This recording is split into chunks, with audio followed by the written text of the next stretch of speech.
सहनाववतु सहनौ भुनक्तु सह वीर्यं करवावहै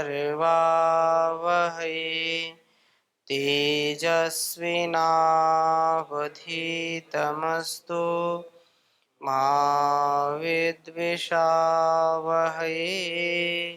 ओम शांति शांति शांति। वैदिक जीवन पद्धति में हम चर्चा कर रहे थे ईश्वर स्तुति प्रार्थना उपासना के मंत्रों पर, और हम 5वें मंत्र का स्वाध्याय कर रहे थे। कई कक्षाएं इसके संदर्भ में की हैं। येन देवरुग्रा पृथ्वी च दृढ़ा येन स्वस्थभितं येन नाकः यो अंतरिक्षे रजसो विमानः कस्मै देवाय हविषा विधेम। निश्चित रूप से उस परम पिता परमेश्वर का जो सामर्थ्य है वो सबको बनाने वाला भी है और सबको संभालने वाला भी है। वह गॉड जिसको बोलते हैं अंग्रेजी में, वह हम सबका जनरेटर है, ऑपरेटर है और डिस्ट्रॉयर भी है। इस सारे संसार को बनाने वाला है, जन्म देने वाला है, पालन करने वाला है, और इसको संतुलन भी वही करता है, संतुलित करता है उसको। तो वैसे ही हम प्रार्थना के साथ इसका स्वाध्याय करें। आप में से किसी एक प्रश्न? ओम ओम स्वामी जी। जी स्वामी जी, मोक्ष क्या है? मोक्ष क्या है? बहुत सुना है मोक्ष क्या है, मोक्ष क्या है। मोक्ष का तात्पर्य यह है मुक्ति। मोक्ष का तात्पर्य है अपवर्ग। और सरल भाषा में यदि समझना चाहते हैं तो मोक्ष का धात्वर्थ यदि समझेंगे तो कहा मुचलरी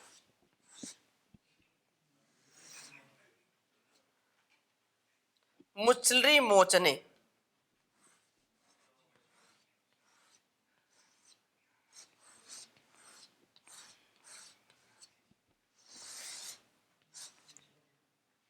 मुचलरी मोचने, ये मोचन लोक में बोलते हैं ना, संकट मोचन। तो मोचना मतलब मुचली मोचने के अर्थ में मुचली, इससे फिर मोक्ष बनता है। क्या बनता है? मोक्ष। हाँ, तो मोक्ष मतलब मोचन मतलब संकट मोचन, मतलब संकट से छूट जाना, संकट से मुक्त हो जाना। तो ये बन गया मुझसे मोक्ष। क्या बन गया? मोक्ष। तो मोक्ष शब्द का अर्थ ये हुआ कि मुक्त होना, छुटकारा पा जाना, मोक्ष। तात्पर्य यह है कि छोटी छोटी जो हमारी गलतियां हैं, और पहले बड़ी बड़ी देख ले फिर छोटी छोटी भी देखेंगे, इनसे मुक्त हो जाना, इनसे छुटकारा पा जाना, अपने बुरे संस्कार से, अपने दुर्गुण दुर्व्यसन दुर्व्यवहार से, अपने अधर्म अज्ञान अविद्या अंधकार अभाव आदि जो दुर्गुण हैं, इनसे मुक्त हो जाना, इनसे छूट जाना, ये मुक्ति यहां की हो गई। क्रोध से, काम से, ईर्ष्या से, लोभ से, द्वेष से, इनसे मुक्त होना ये मोक्ष हो गया। संकट से मुक्त हो रही, संकट ही हमारे लिए है, तो संकट से मुक्त होना मोक्ष कहलाता है। यहां की आसक्ति से, संसार की जो आसक्ति है, इसका जो आकर्षण है, हम उधर खींचे चले जाते हैं, तो वो हमारे लिए खतरा बनता है। उससे हम जब बच जाएं तो समझो उससे मुक्त हो गए। ये मुक्ति मोक्ष कहलाता है। और ऐसा जब जीवन हम जी पाते हैं, अपने अंदर की पराधीनताओं से, अपनी अपूर्णताओं से, अपने अविवेक से जब हम मुक्त हो जाते हैं, तो वो स्थिति फिर हमारी मोक्ष की कहलाती है। सबसे पहले तो हम अपने से शुरुआत करेंगे ना। अपने सारे कुसंस्कारों से मुक्त हो जाना ही मोक्ष कहलाता है। अपनी जन्म जन्मांतरों की वासनाओं से मुक्त हो जाना, जन्म जन्मांतरों के जो कुसंस्कार हैं उनको दग्ध बीज कर देना ही मोक्ष कहलाता है। तो आपको समझ में आया मोक्ष क्या है? जी, और कोई प्रश्न स्वामी जी को दीजिए। एक प्रश्न और है। जी, आप दार्शनिक को किन शब्दों में परिभाषित करेंगे? दार्शनिक को किन शब्दों में परिभाषित करेंगे? दार्शनिक का तात्पर्य क्या है?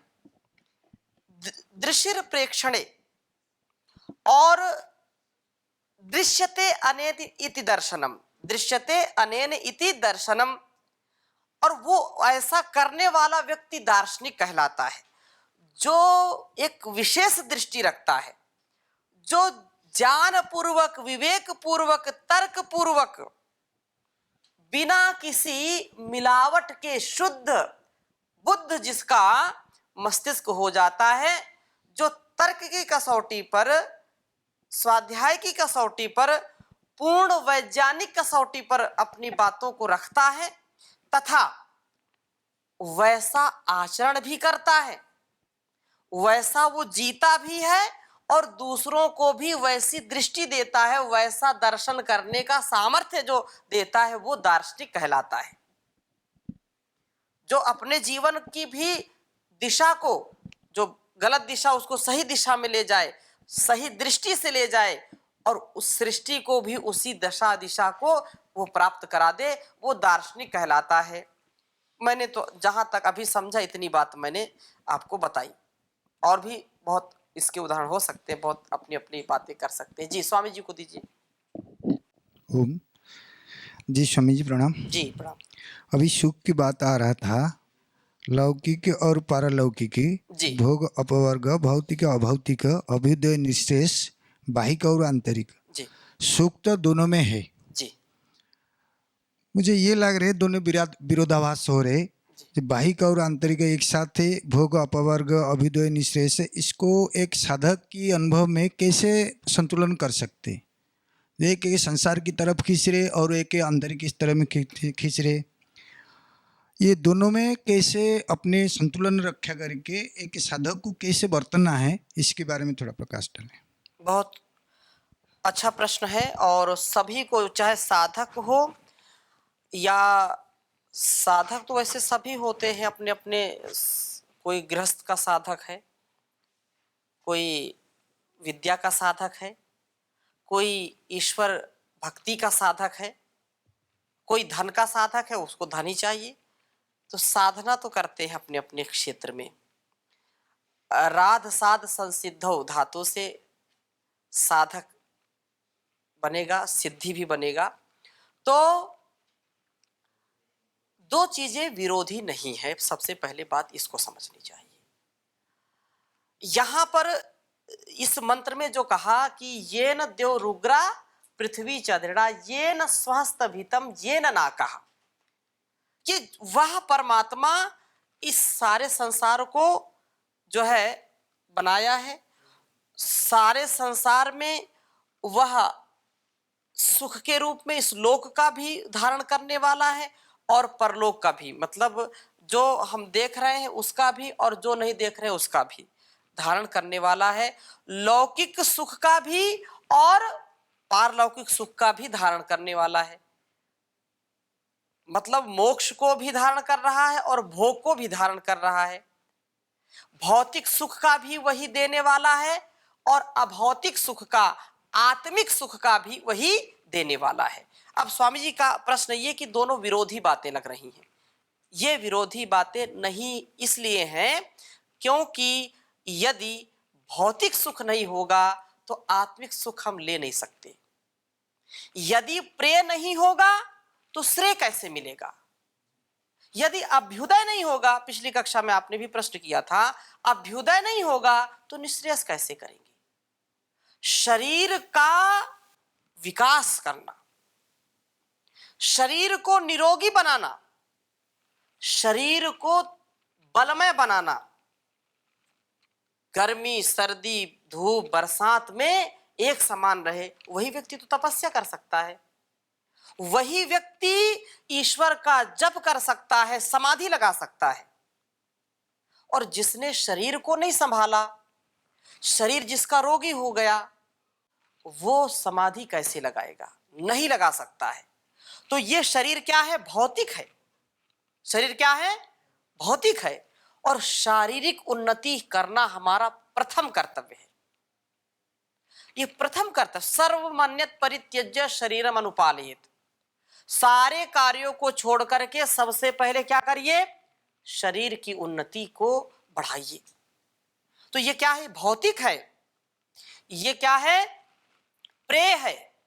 इसको आप अच्छे पदार्थ खाएंगे, रसना आपकी वैसे जो है रसों का श्रवण करेगी जो आपके लिए हितकारी हैं। आप वैसे दृश्य देखेंगे जो आपके लिए हितकारी हैं। ये जितने भी 5 ज्ञानेंद्रियां, 5 कर्मेंद्रियां ईश्वर ने बनाई हैं, तो ये तो हैं तो भौतिक। क्या है ये? लेकिन भौतिक व्यवहार में यदि हम नहीं बरतेंगे तो हमारा जीवन चल नहीं सकता है। जितना पवित्र, जितना मर्यादित, जितना संयमित हमारा भौतिक जीवन होगा, उतनी उतनी हमारी उन्नति होगी, उतना उतना हमारा आत्मिक उत्थान होगा। भौतिक उन्नति नहीं है, प्रेय हमारा ठीक नहीं है, अभ्युदय हमारा ठीक नहीं है, तो कभी भी हम निश्रेयस की कल्पना ना करें। कभी भी श्रेय मार्ग का हम आलंबन नहीं ले सकते हैं। इसलिए दोनों बातें एक दूसरे की पूरक हैं।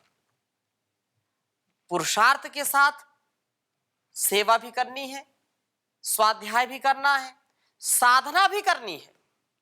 कोई व्यक्ति केवल ये नहीं कि मैं तो मोक्ष मोक्ष की बातें करूंगा, केवल मैं साधना करूंगा। कितना साधना करेगा भाई? 1 घंटे, 2 घंटे, 4 घंटे, 10 घंटे, 24 घंटे, 1 दिन, 2 दिन, 5 दिन, 7 दिन, कितनी साधना करेगा? अरे ये शरीर बनाया है तो इसके अंदर कुछ रिक्वायरमेंट भी तो है।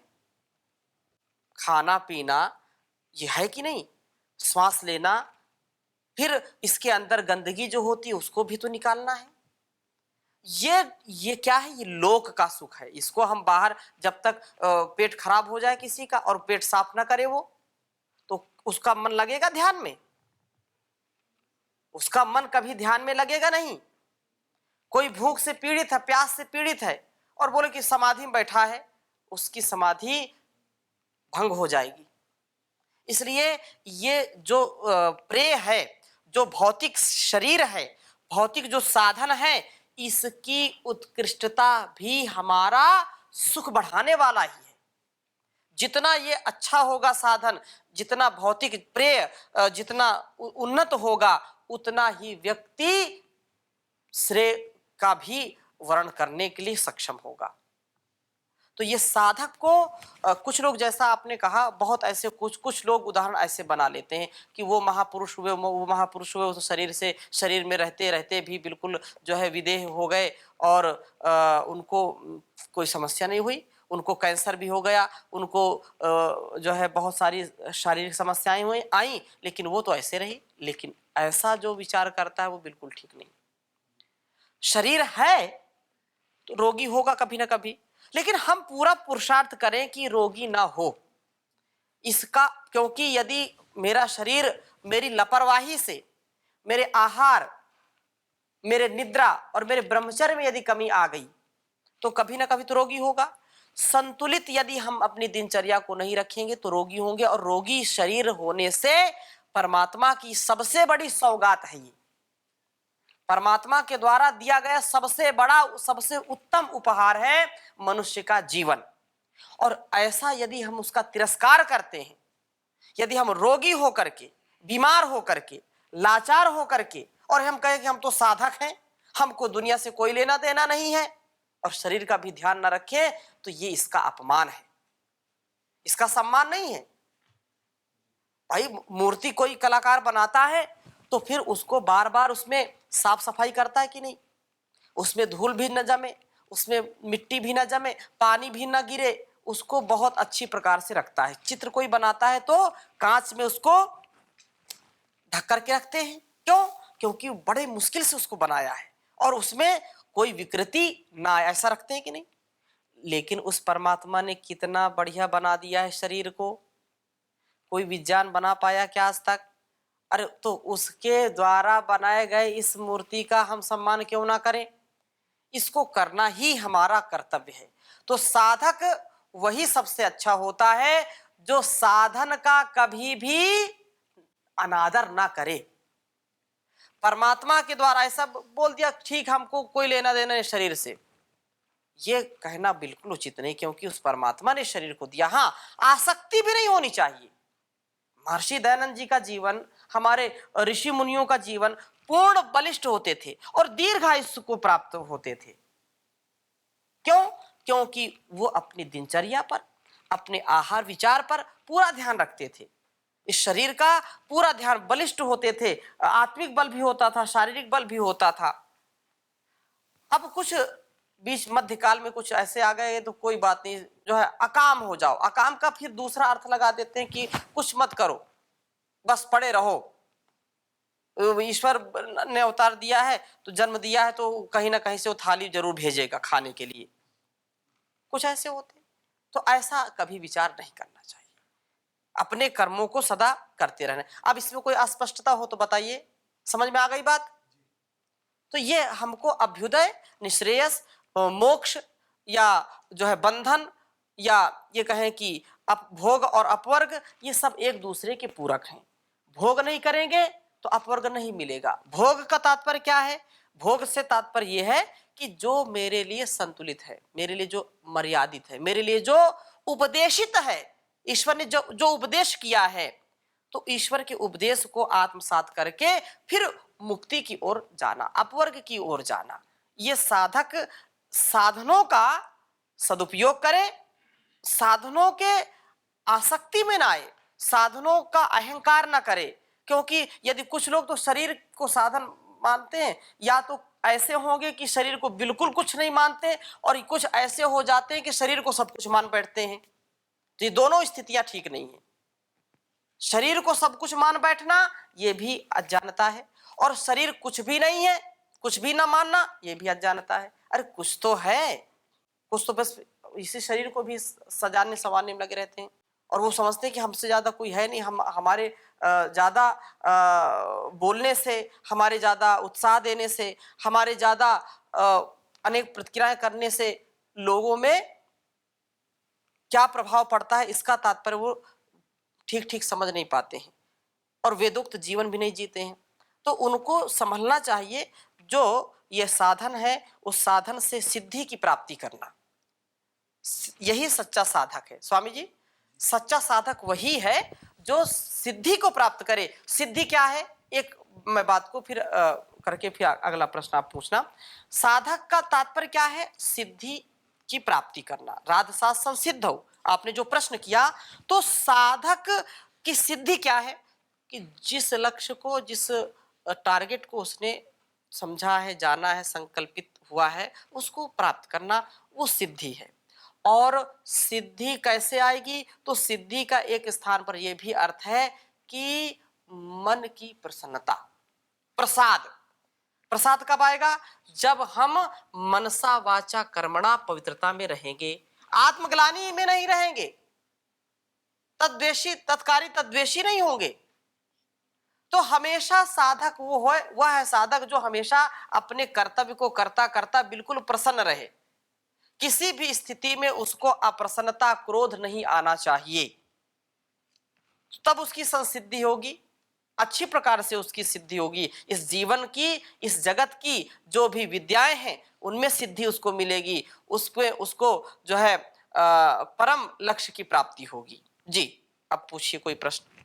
जैसे स्वामी जी अभी बताए आप, ये सब कुछ नहीं है और सब कुछ है। जी, वो नहीं मानते, वो तो छोड़ देते, जी, फिर भी दुखी होते जी, साधना करते करते भी। और जब सब कुछ है मानते, वो भी दुखी होते, किंतु उसका पूरा नहीं कर पाते। जी। उसका बीच में कैसे रखे? तो उसके बीच में, हाँ, उसके बीच में संतुलन बनाने के लिए हमको वेद का स्वाध्याय करना चाहिए।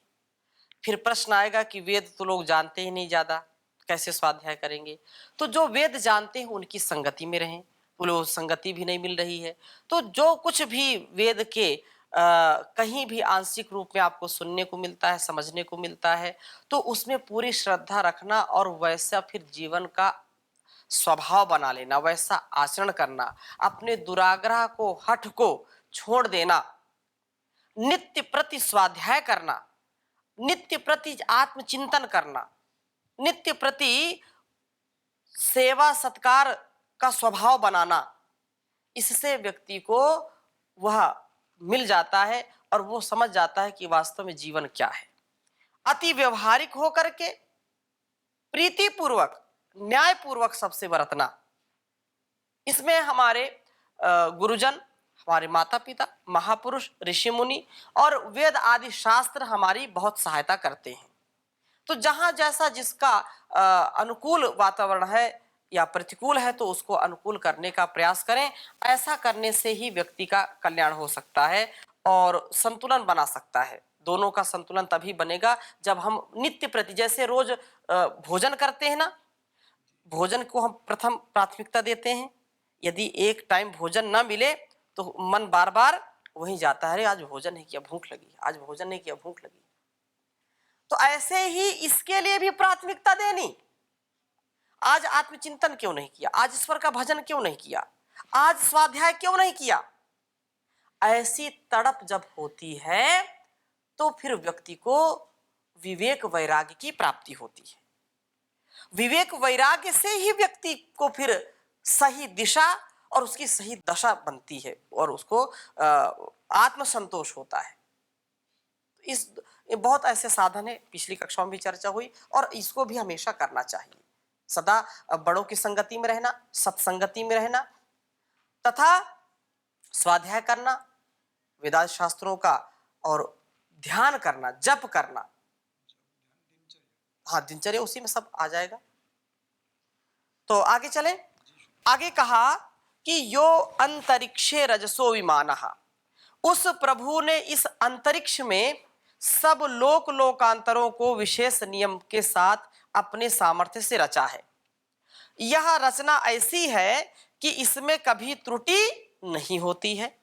असंख्य लोक चक्र इसमें घूम रहे हैं, सब अपनी अपनी मर्यादा का पालन कर रहे हैं, अपनी अपनी अवधि से सब काम कर रहे हैं। कोई भी अपनी अवधि से, अपने काल से, अपने परिधि से इधर उधर नहीं जाते, अवधि और परिधि दोनों का ध्यान रखते हैं। इस प्रकार से विशेष व्यवस्था से सब लोक लोकांतरों का विधाता वह जगदीश्वर है और वह हम सबका भी विधाता है। हम किसी की विधाता नहीं है। हाँ, अपने संस्कारों के, अपने स्वभाव के विधाता जरूर हो सकते हैं, बाकी वह विधाता है और परमात्मा है। ऐसी जब मन में भावना होगी कि वह कितने बड़े बड़े लोक लोकांतरों को बना रहा है और बनाया है, सतत चल रहा है, पता नहीं कहां कहां क्या लोक हम जानते हैं क्या।